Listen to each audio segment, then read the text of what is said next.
Noticia en desarrollo en Noticias Caracol. 7 de la mañana, 4 minutos. Hace pocos minutos, Israel y el grupo terrorista Hamas firmaron el esperado acuerdo de Donald Trump que busca traerle un respiro definitivo a la Franja de Gaza tras completarse 2 años de guerra. Por eso hacemos contacto con nuestro compañero Juan Camilo Merlano en Washington. Juan Camilo, ¿qué se dice en la Casa Blanca sobre la implementación de este acuerdo? Daniela, que es una victoria diplomática para el presidente Donald Trump y para su equipo. Ahora lo que sigue es una serie de ratificaciones de este acuerdo, primero por parte del gabinete del gobierno de Israel, que debería ratificarlo, se espera alrededor de las 9 de la mañana, hora de Colombia, y a partir de ese momento, según lo que han dicho funcionarios estadounidenses, empieza a correr un contrarreloj para el retiro de tropas israelíes de la Franja de Gaza y para la liberación de los secuestrados. Se cree que en las próximas 24 horas las tropas israelíes deben retirarse en una primera zona, en una primera línea del territorio ocupado en la Franja de Gaza. Posteriormente, se cree que para el día lunes, de acuerdo a lo que ha dicho el presidente Donald Trump, se complete la liberación de los rehenes. Primero, los 20 que se presume se encuentran en vida y posteriormente los otros 28 que serían sus restos, que muchos de ellos, según lo que se ha anticipado, tomaría más tiempo debido a que se encuentran o que se encontrarían debajo de los escombros. El presidente Trump, por su parte, se prepara para viajar. Se había estimado que el viaje sería el fin de semana, pero la Casa Blanca ayer informó que el viaje se podría dar mañana mismo, viernes, tras o después más bien de un chequeo médico rutinario que tiene el presidente Trump en el hospital militar Walter Reed. Ya de allí, lo que sigue es una implementación de los distintos puntos del plan de paz del presidente Trump. Recordemos que esta firma es para la implementación de la primera fase. ¿Eso qué quiere decir? Liberación de los rehenes, retiro de tropas de Israel y cese de operaciones militares, así como también aumento de entrada de ayuda humanitaria a la Franja de Gaza. Se cree que entrarían al día unos entre 400 a 600 camiones con ayuda humanitaria. Ya de allí se avanzaría en los otros puntos de ese plan de paz, como por ejemplo establecimiento de un gobierno transitorio en la Franja de Gaza de carácter independiente sin participación de Hamas ni la Autoridad Nacional Palestina, pero también el plan de reconstrucción de la Franja de Gaza que el presidente Trump ha dicho contará con la participación y con recursos de los países del mundo árabe que supervisarán ese proceso de reconstrucción, así como también de una junta especial que será creada para estos propósitos, que estará encargada de traer inversión para la Franja de Gaza y proyectos de desarrollo. Los palestinos se podrán mantener en su territorio, no serán desplazados. Eso hace parte del compromiso firmado por las partes. Y posteriormente viene otra serie de asuntos que aún no han sido acordados, pero que sí están en el marco de ese plan de 20 puntos que deben ser, que debe haber compromiso por parte de Israel y de Hamas. El desarme de Hamas, que es un punto crucial para Palestina, pero que eso no se ha acordado hasta este momento o no se ha definido el compromiso de Hamas hasta este momento. Y naturalmente también el establecimiento del gobierno transitorio y de la Junta Internacional de Paz que supervisará ese gobierno transitorio. Esa junta estará presidida por el mandatario estadounidense, por el presidente de los Estados Unidos, Donald Trump.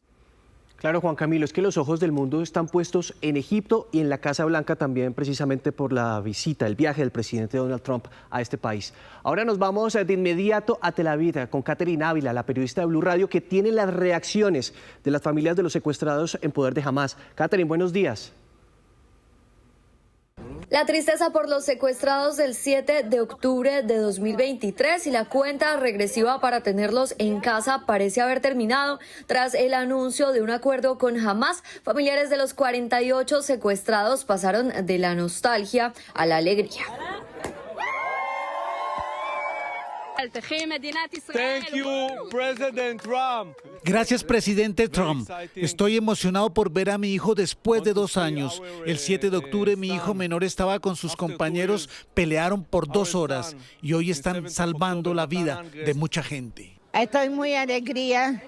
Quería dormir a las 12, pero no podía. Y llegué para acá porque estoy cantando, muy cantante. Y quiero que Trump llegue acá a Israel.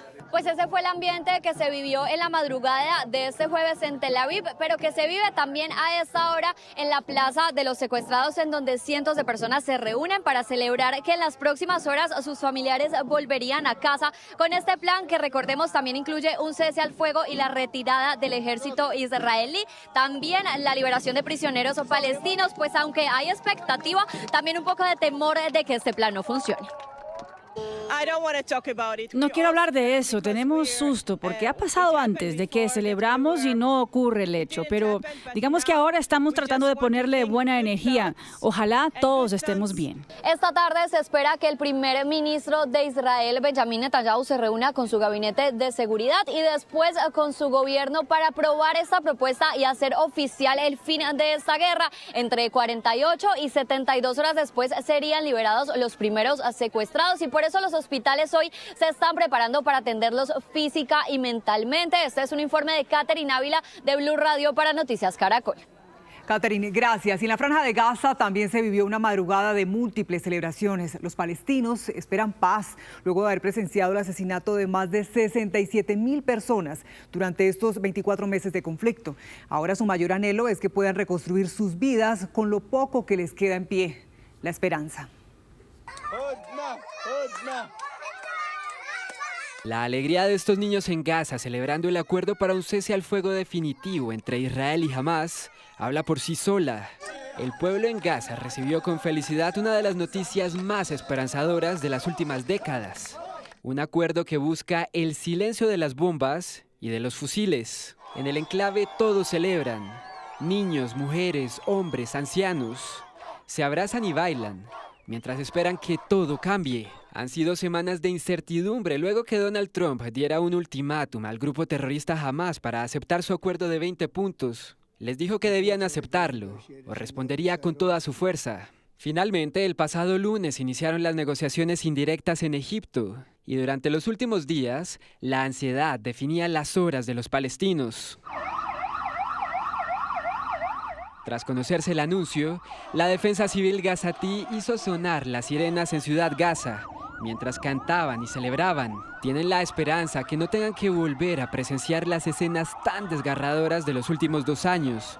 Muertes, amputaciones, niños y mujeres sufriendo de hambre y dolor. Sinceramente nos sentimos indescriptibles, no lo podemos creer, pero gracias a Dios la guerra ha terminado y estamos vivos. Esperamos que la guerra no regrese y que este sea realmente el fin, sin muerte ni destrucción después. Ojalá la gente regrese, construya sus casas y la vida vuelva a ser como antes, si Dios quiere. En el sur del enclave, los palestinos celebraron disparando al aire. Se reunieron en la calle ondeando banderas de Palestina y de Egipto, uno de los países más cercanos a esta población durante el conflicto, ya que desde allí se envía ayuda humanitaria y en este momento se ultiman los detalles que prometen cambiar el rumbo de miles de gazatíes que ya no aguantan más los horrores de la guerra. Luis Fleischmann es sociólogo y experto en políticas de Medio Oriente y nos acompaña precisamente a esta hora de la mañana en Noticias Caracol para analizar este primer acuerdo que logra Hamás e Israel. Buenos días. Buenos días. Luis, empecemos hablando sobre las implicaciones, ¿no? Hay muchos gobiernos que estuvieron detrás de esta negociación. Hablamos de los Estados Unidos, hablamos también del gobierno de Qatar, de Egipto, de Turquía. ¿Cuáles fueron esas razones políticas y diplomáticas que permitieron a Israel ceder y a Hamás e Israel para firmar esta primera fase? Bueno, cuando tú hablas de Israel ceder, también era el asunto era Hamás ceder, ¿verdad? También. Primero, cuando del lado de Israel, obviamente el presidente Trump ejerce una influencia importante sobre el primer ministro Netanyahu y creo que el logro más importante que tuvo el presidente Trump fue justamente convencer al primer ministro Netanyahu de que era importante insertar a la autoridad palestina como un elemento de transición y quizá incluso de gobierno permanente en el futuro si todo sale bien en los próximos meses, digamos en la próxima etapa. Esto fue creo que un gran logro de Trump. Y con respecto a Hamás, recordemos que Qatar y Egipto estuvieron mediando, eran los mediadores en todo este tema de la crisis desde que surgió el 7 de octubre. Pero realmente no eran mediadores que presionaban a Hamás, sino que eran simplemente, ellos mandaban los mensajes, eran simples mensajeros. Creo que la influencia que tuvo Trump sobre Qatar, el ataque que Israel hizo sobre los líderes de Hamás en Qatar, más la presión militar israelí, convenció a Qatar y Egipto que tenían que ejercer una presión mucho más fuerte sobre Hamás. Y obviamente el hecho de que Hamás está prácticamente rendido, ¿no? O sea, ellos sufrieron un golpe muy serio. No solamente ellos, también Irán sufrió un golpe muy serio. Todo el anillo de guerra alrededor de Israel realmente se debilitó impresionantemente.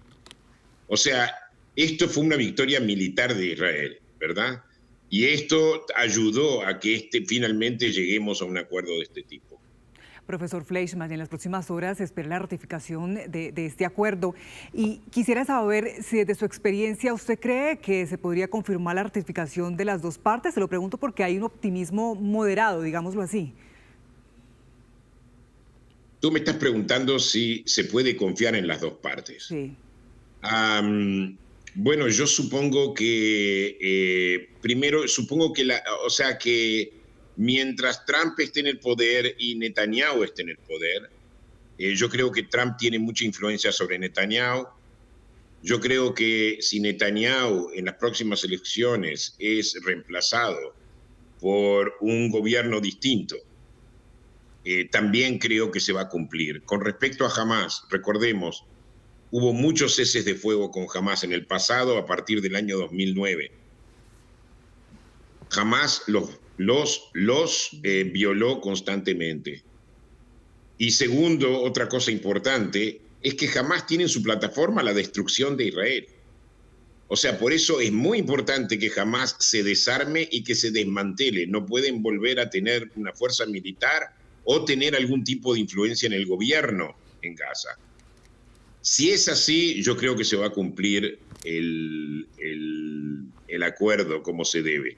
Si es así, esto va a durar. Y quizás sea una etapa importante porque quizás volvamos a 1993, cuando se lanzaron los acuerdos de Oslo, ¿verdad? Sí. Donde comenzó un proceso de paz que debería desembocar en una paz permanente entre Israel y palestinos, incluyendo un Estado palestino. Bueno, profesor. Espero que estemos en esta situación de volver a 1993.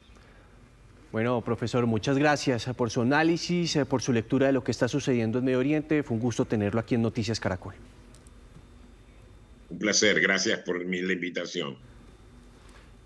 Y precisamente son varias las reacciones que se están presentando en distintas partes del mundo frente a este proceso de paz que están alcanzando en este momento Israel y Hamás, que como lo estábamos comentando a lo largo de esta emisión, tiene que ver, en principio, con el retiro de las tropas de Israel y permitir la entrada de ayuda humanitaria. Empezamos con Naciones Unidas, porque hay una primera reacción. Dice, el secretario general de la ONU, Antonio Guterres, dijo que todos los rehenes deben ser liberados de manera digna y que se debe garantizar un alto al fuego de manera permanente. También hay pronunciamiento de la Organización Mundial de la Salud, que dijo, un gran paso hacia una paz duradera, la mejor medicina es la paz.